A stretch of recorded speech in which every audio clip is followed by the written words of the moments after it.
Hello friends, मेरे channel पर आपका स्वागत है। फ्रेंड्स, अपनी एक वीडियो में मैंने आपसे बात की थी सूक्ष्म जगतों के बारे में, अदृश्य जगतों के बारे में।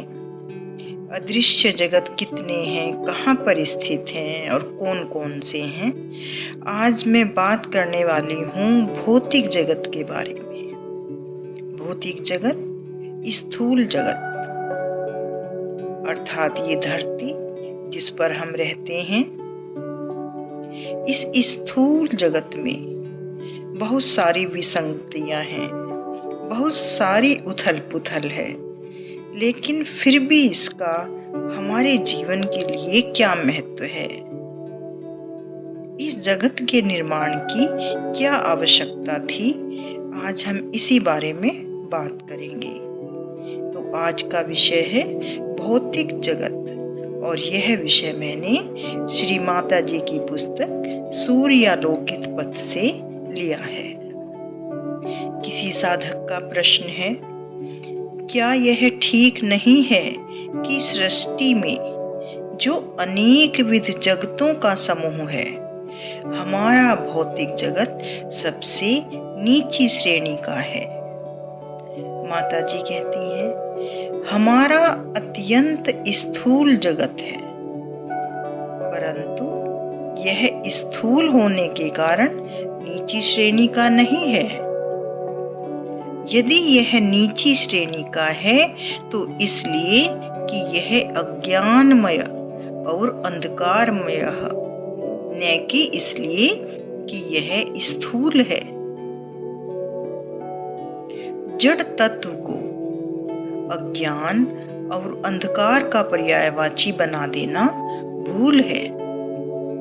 इसके अतिरिक्त हम केवल स्थूल भौतिक जगत में ही तो नहीं रहते, यह तो उन अनेक जगतों में से एक है जिनमें हम एक साथ निवास करते हैं, और एक तरह से यह इन सब जगतों में सबसे अधिक प्रधान है, क्योंकि जड़ तत्व का यह जगत वह बिंदु है जहाँ सभी जगत संकेंद्रित होते हैं।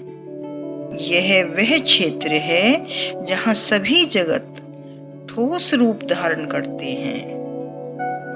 यह वह स्थान है जहाँ सभी जगतों को अभिव्यक्त होना होगा। वर्तमान में यह असामंजस्यपूर्ण और तमोग्रस्त है, किंतु यह तो केवल एक दुर्घटना है, मानो दौड़ का नियम विरुद्ध आरंभ है। एक दिन यह सुंदर छंदोमय ज्योति से भरपूर हो जाएगा, कारण यही वह परिपूर्णता है जिसके लिए इसे बनाया गया है। किसी साधक का प्रश्न है, लेकिन भगवान इस व्यवस्था के बीच धरती पर अपने आप को क्यों अभिव्यक्त करना चाहते हैं? माता जी कहती हैं, क्योंकि उन्होंने धरती को किसी और हेतु से नहीं, इसी उद्देश्य से बनाया है।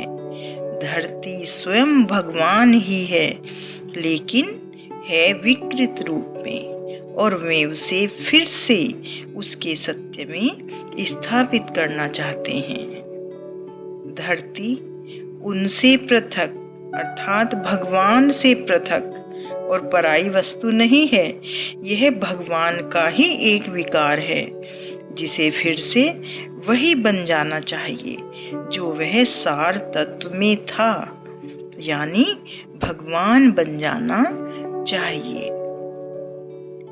किसी साधक ने फिर प्रश्न किया, तो फिर वे हमारे लिए अजनबी क्यों हैं? माता जी कहती हैं, मेरे बच्चे, वे अजनबी नहीं हैं। तुम कल्पना करते हो कि वे अजनबी हैं, लेकिन वे अजनबी नहीं हैं, बिल्कुल नहीं। वे तुम्हारी सत्ता के सार तत्व हैं, बिल्कुल भी पराये नहीं हैं। तुम उन्हें भले न जानते हो, पर वे अजनबी नहीं हैं, वे तुम्हारी सत्ता का सार तत्व हैं। भगवान के बिना तुम्हारा अस्तित्व ही न होगा। भगवान के बिना तुम 1 सेकंड के 10 लाख में हिस्से के लिए भी न रह सकोगे। फ्रेंड्स, आज के लिए बस इतना ही। मिलते हैं अगले वीडियो में एक दूसरे विषय के साथ। जय श्री कृष्णा।